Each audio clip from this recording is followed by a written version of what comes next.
Tonight, two men are under arrest, and we are learning more about a motive for the killing involving the DJ's alleged dealings with kilos of cocaine.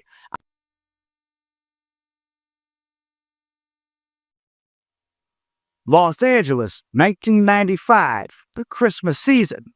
A series of events was about to be set in motion that would cause the ghost of Christmas past to be reaching out at our friend from Detroit, Terry Flenory, a.k.a. Southwest T, a.k.a. Big Meech's brother, the other half of BMF.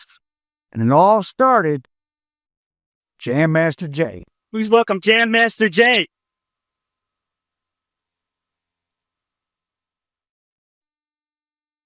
In 1992, he started a record label called JMJ Records. He had a hit with Onyx, and he made some money, but he racked up a $500,000 IRS bill.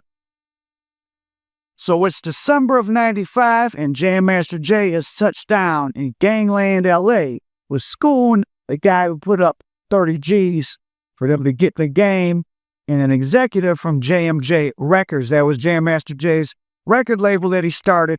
The guy Jay was supposed to cop from here in LA was nowhere to be found, but he had a backup plan. But it was a cop. The new homicide figures seem to show that life in the City of Angels has gone to hell. A record number of killings in July and August, more than 250 each month. That's 8 or 9 a day. Jay got to the house where he was supposed to cop. Their guns came out, but no yayo. The $30,000 was taken, and he was stripped, even of the jewelry he had on. Now, Skoon blamed him for that and pressed him for the money for some time. Curtis Skoon Jackson would be the prime suspect initially, but Jam Master Jay stuck at it.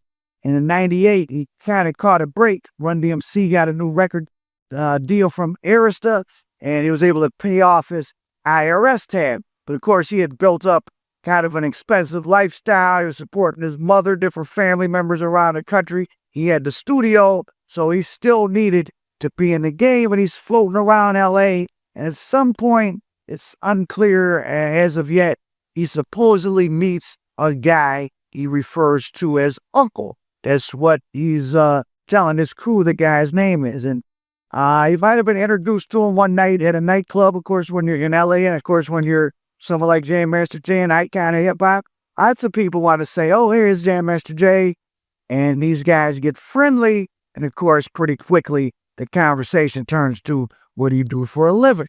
Well, this guy, Uncle, he's from Detroit, and starts feeding Jay bricks for the Lolo. Now, Jay doesn't reveal this guy's name to his crew, and this is per, informant at this point, statements that are in the discovery of the trial, but he does let slip that Uncle is part of something called a Black Mafia family, which came out of Detroit, and by this time is operating around the country.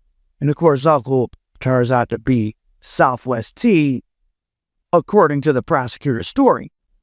I think in one of those History Channel shows or something came out and a guy heard Southwest T talk, he said, oh, that's Uncle. And that's how this whole thing kind of started, a call-in from someone just hearing Southwest T's voice in public and putting two and two together in his head.